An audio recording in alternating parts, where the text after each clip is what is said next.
different leagues. One snap.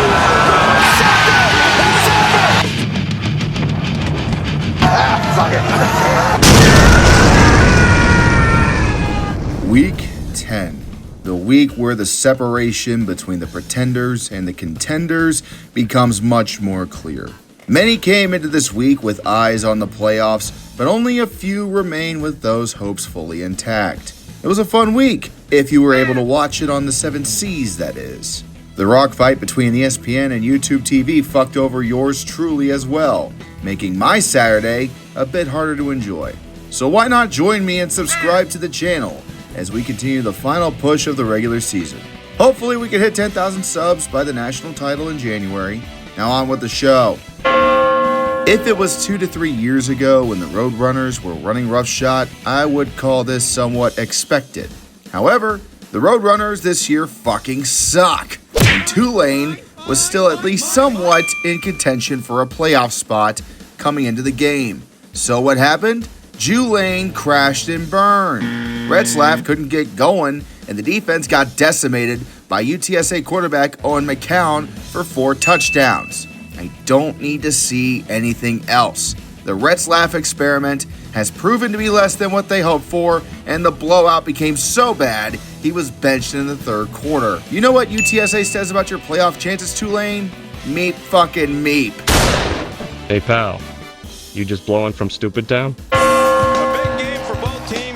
College football playoff and SEC implications as number 9 Vanderbilt takes on 20th ranked Texas. Manning comes out swinging to Ryan Wingo down the far sideline. He's going to go all the way on the first play of the game, 75 yards and a Texas touchdown. As a running back, leading rusher Collins Simmons the pressure, and Texas has the ball. Manning, lots of running room should he decide to do it. Waits for somebody to get open, and it's a touchdown. Weisner walks out in front. Down the middle and caught, and a touchdown.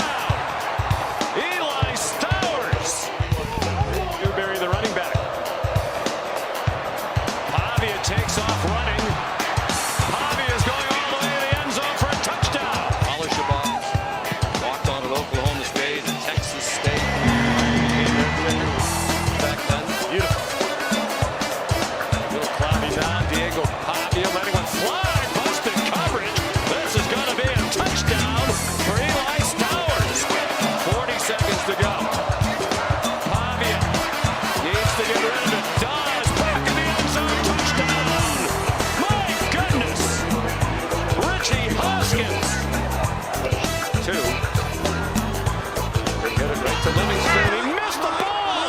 It's free on the ground. And did it go out of bounds?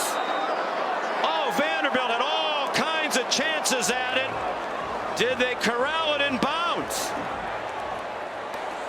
The ruling on the field is that the ball was touched in bounds. However, the ball went out of bounds with no player in possession. Therefore, it's Texas's ball at the out-of-bounds spot, first down. Wow, what a moment there at the end. Wow. If they recovered it there, they are one short throw away from a field goal trying to tie it. As valiant as you can be in defeat,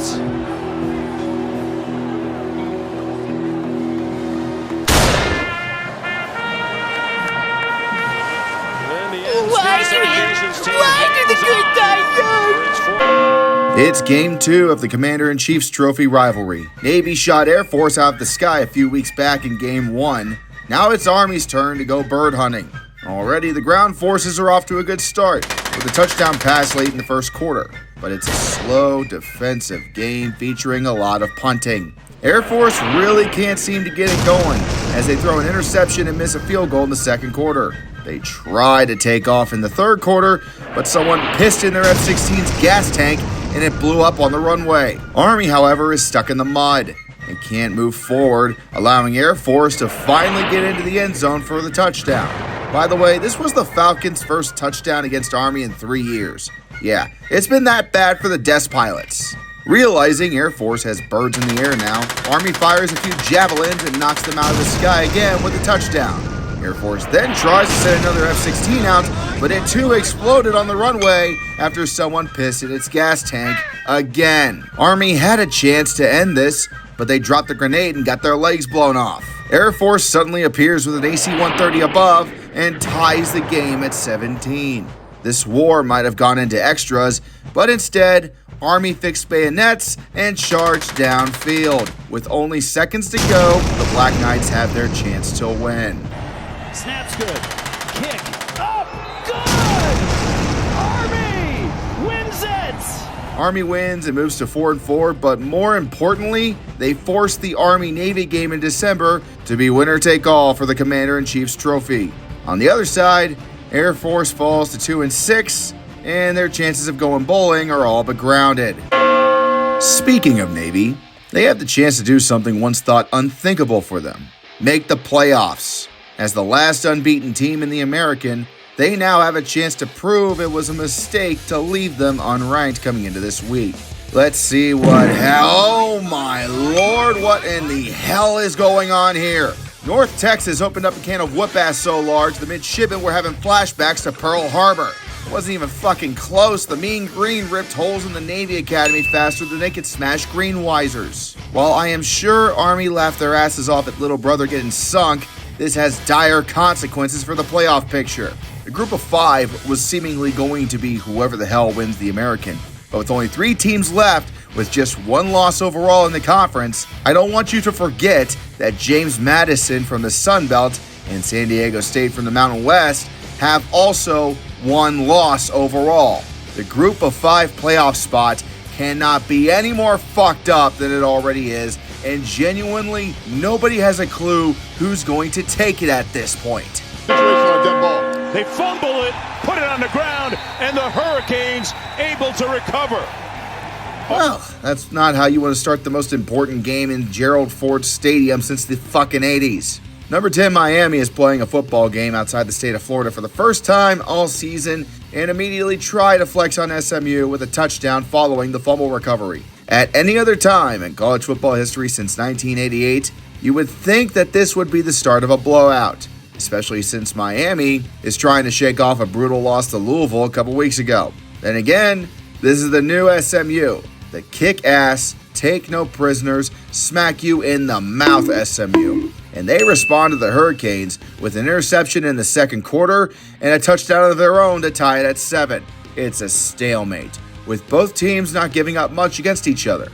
After a strong start in the first, Miami could only muster a field goal to end the first half, leading 10-7. The second half begins with fireworks as both teams trade the lead with touchdowns. Miami tried to get cute by going for it on 4th down at one point. SMU promptly slammed the door on them and tied the game with a field goal. Miami responds with a field goal of their own, daring SMU to respond again. They do indeed respond and drive downfield to kick another... Wow, that was close. And he missed it. Wait, that's a miss? That looked extremely close to me. Hang on. Okay, so the rule is the ball must completely pass between the outside edges of the uprights. If the referee underneath sees any ball poking on the outside of the upright as it goes over, it's no good. It's a judgment call for the referee under the crossbar. Despite the good fortune, however, Miami could not capitalize and are forced to punt. SMU does not fuck up this opportunity twice. For the tie. This time leaving no doubt. And Miami gets the ball first in overtime and is driving down the field. I will admit at this point, after a long, hard-fought battle, they have really proven something to me.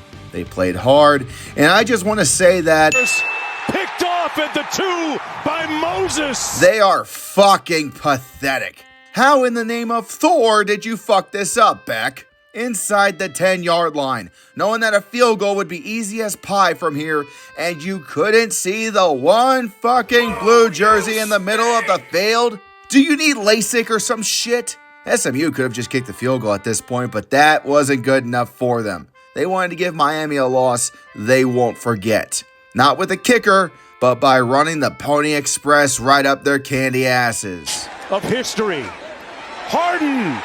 Trick or treat, Dallas. SMU wins.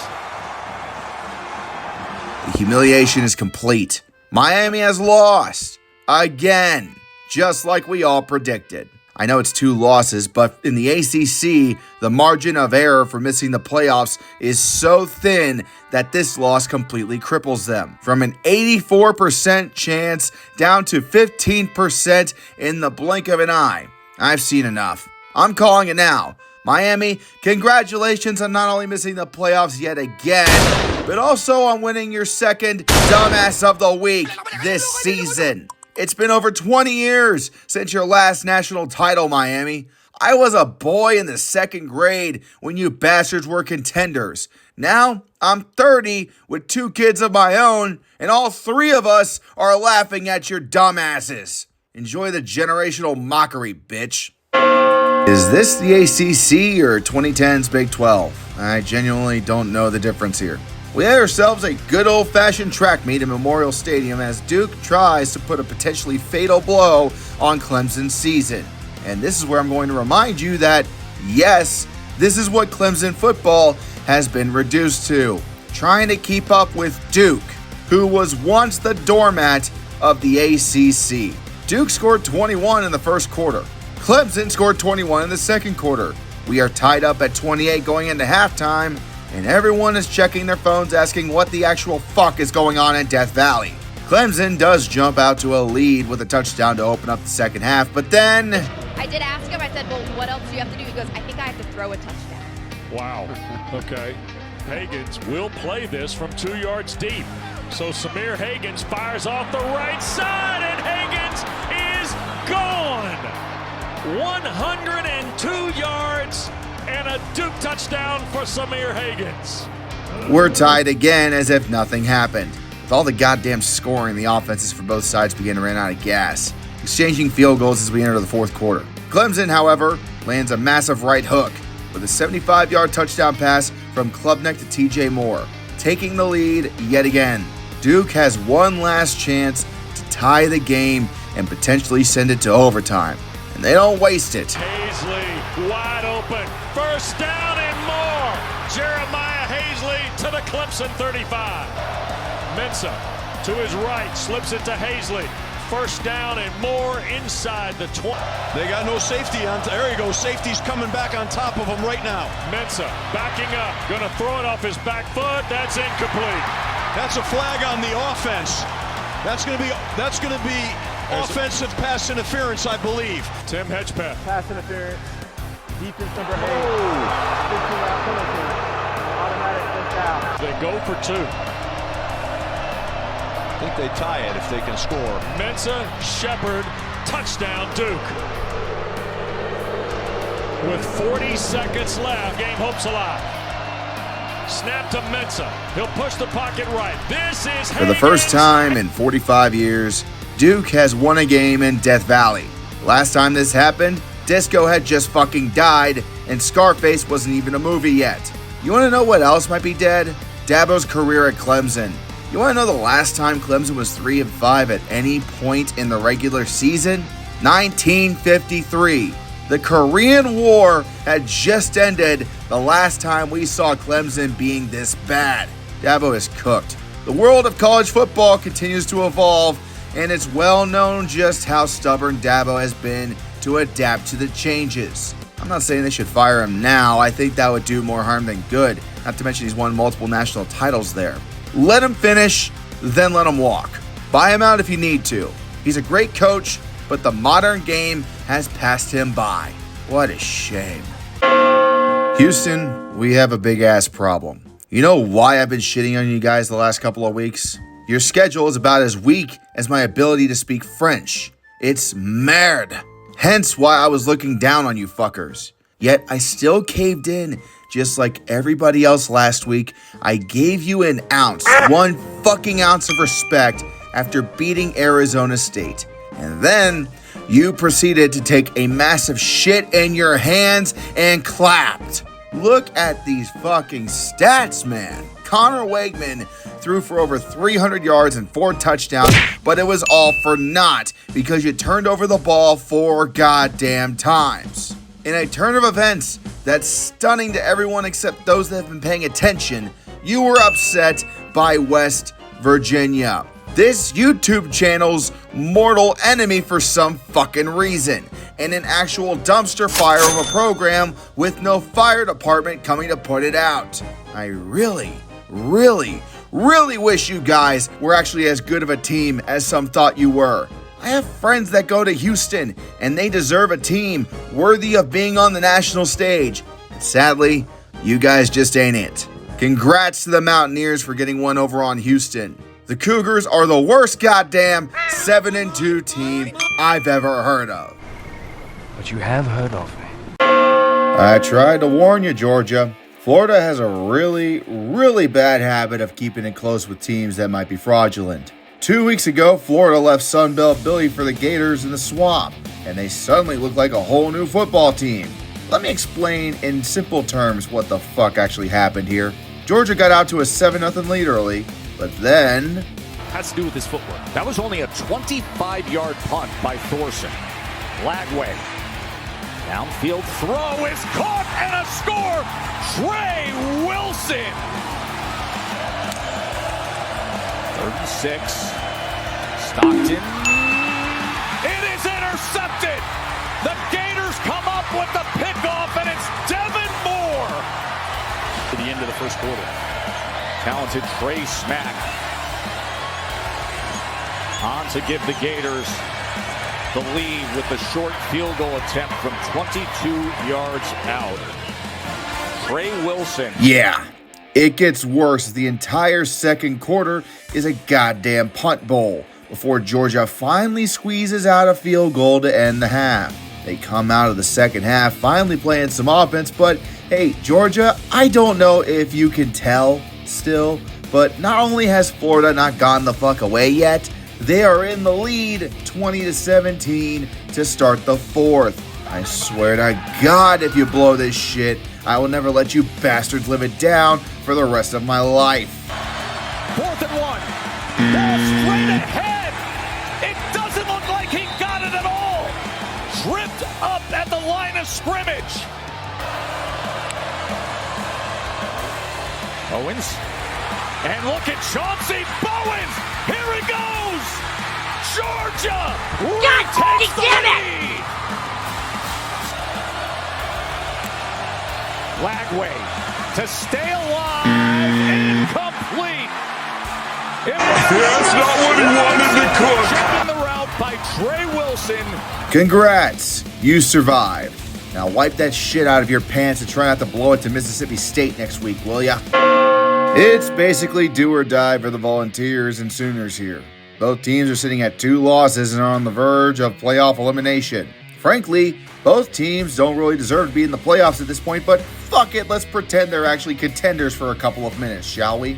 Tennessee gets off to a hot start with a touchdown pass from Joey Aguilar to Brandon Staley. This is where the fun ends for Tennessee. The ball's knocked loose, and our Mason Thomas has got it.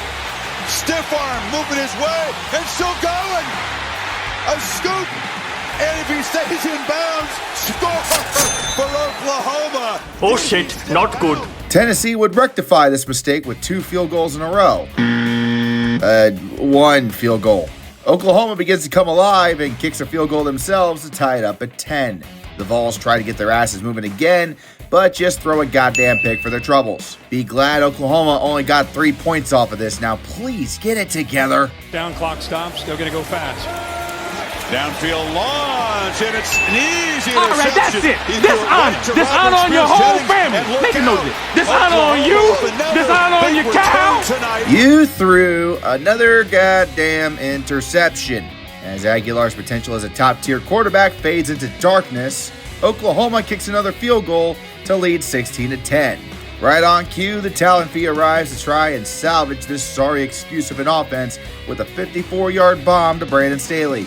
Oklahoma tries to quickly silence the momentum of the Volunteers, but ends up fucking the ball themselves. Fortunately for the Sooners, the talent fee didn't cover the points off of turnovers, and the Volunteers ended up punting. Now scared shitless, they finally grow a set and score a touchdown thanks to Xavier Robinson.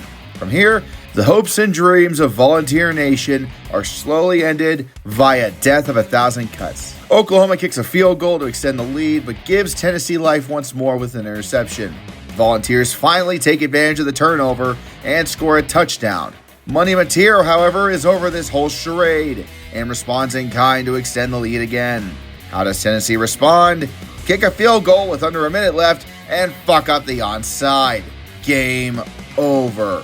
Playoff run over. The supply of alcohol left in Neyland Stadium reduced to 0, and the blood alcohol content level of all Volunteer fans raises a collective 0.05%. At least Vanderbilt lost too. This is what happens when a team with all the potential that Georgia Tech has operates on a knife edge all season long.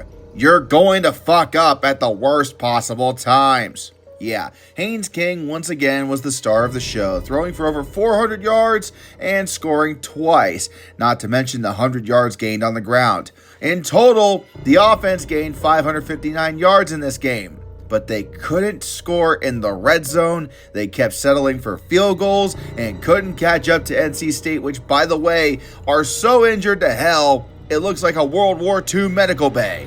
Yet this bruised banana made Georgia slip. The defense was absolutely terrible, allowing NC State to score 48 fucking points on them. 48 points from the battered and broken Wolfpack.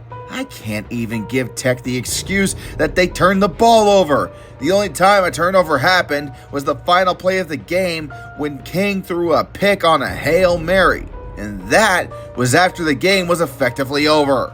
Tech allowed NC State to take their first top 10 victory in years in a season where they have been anything but the leader of the pack.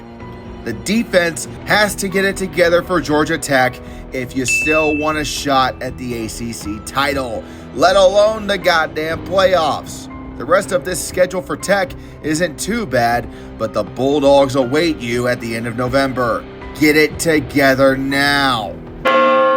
You lost to Kentucky. I don't need to elaborate any further. You lost to the goddamn Wildcats. God's punishment to the state of Kentucky thanks to their sins with Bear Bryant. This game broke Auburn. It fully exposed them, as if they weren't exposed enough already. When Kentucky is shutting down your offense after being able to hang with some of the big names in the conference, it's over, man. It's so fucking over. The Wildcats straight up bullied Auburn with 7 sacks on the day. Auburn only made it to the red zone once in 60 minutes. The most they could score was a single field goal, and it's Kentucky's first win over the Tigers since 2009. This isn't even Jackson Arnold's fault. He was benched most of the game watching backup quarterback Ashton Daniels flop like a fish. They made Kentucky quarterback Cutter Boley look good in comparison, and he threw 2 goddamn interceptions. It doesn't matter which way you slice this cake,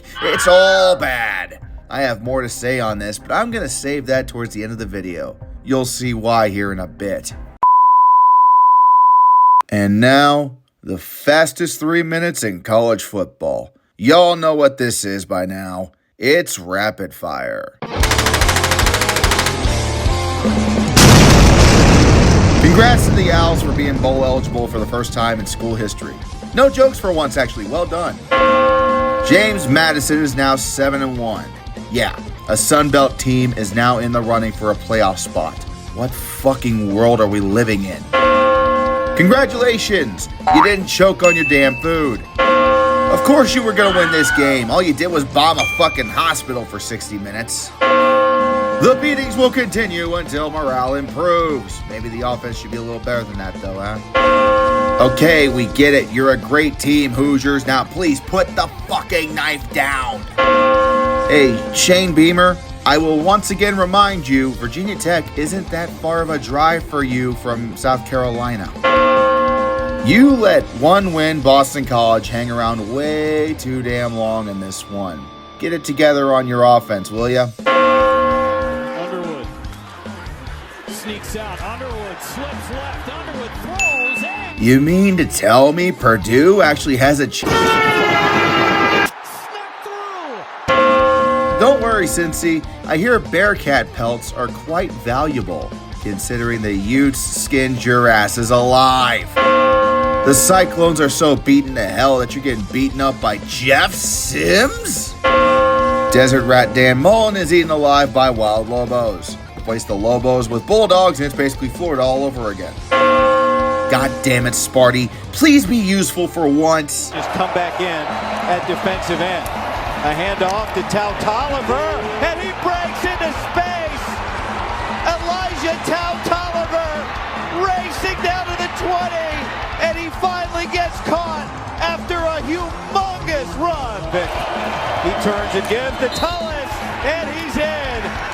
And Michigan State leads for the first time today. Finally, some life. Lindsey's going to sneak in, and he gets God fucking damn it. Oh my God! Gonna take it himself. He dives for the win. Hey, remember when Mississippi State was good like a month ago? Yeah, you still won, but damn, what the fuck? I think prime time is about done in Colorado. Jesus fucking Christ, 2 weeks in a row?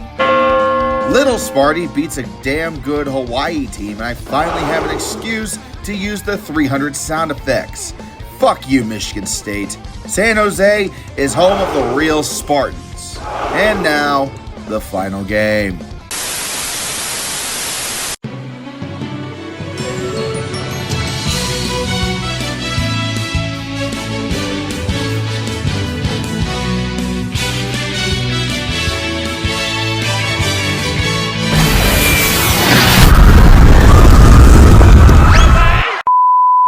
What?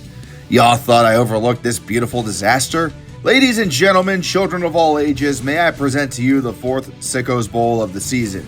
Game 1 of the 2025 Pac-12 Championship. Yes, Game 1. It's like the World Series, but instead of a billion-dollar roster proving that God is dead and we have killed him, it's the 1-7 and head coachless Oregon State Beavers taking on the 4-4 Cougars of Washington State to decide who the best team is in a two-team conference.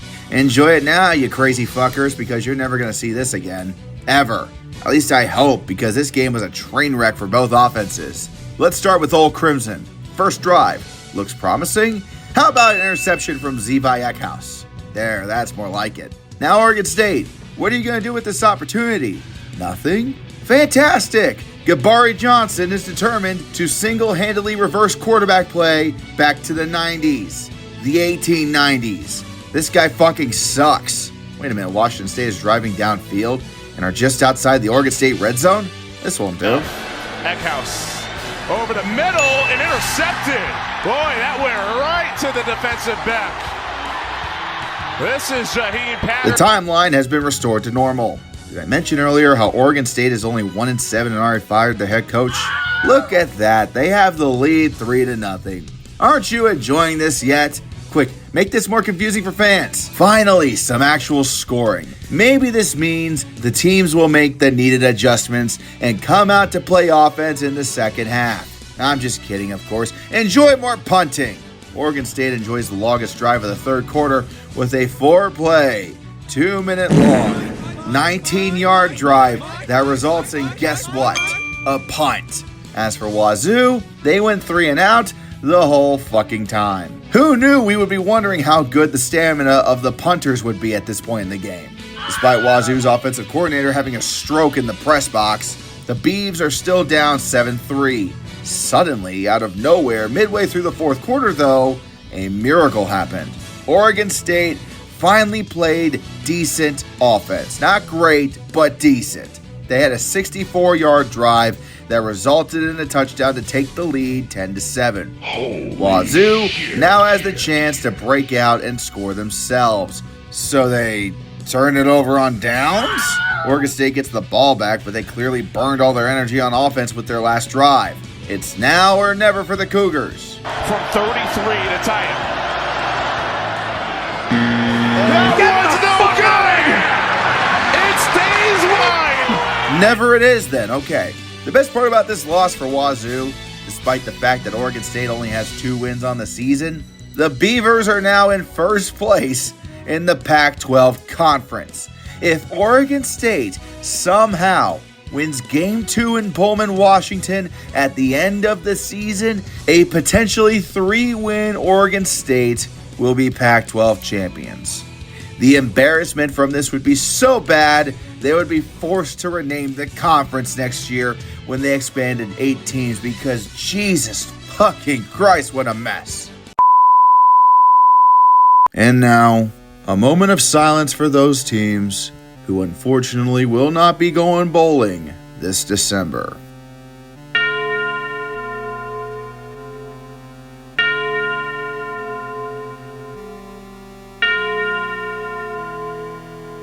May the NIL money be plentiful and the transfer portal bountiful. This is the way. Oh, wait a minute. I wasn't done with Auburn yet, was I? Hang on. Bring out your dead! Now, where was I?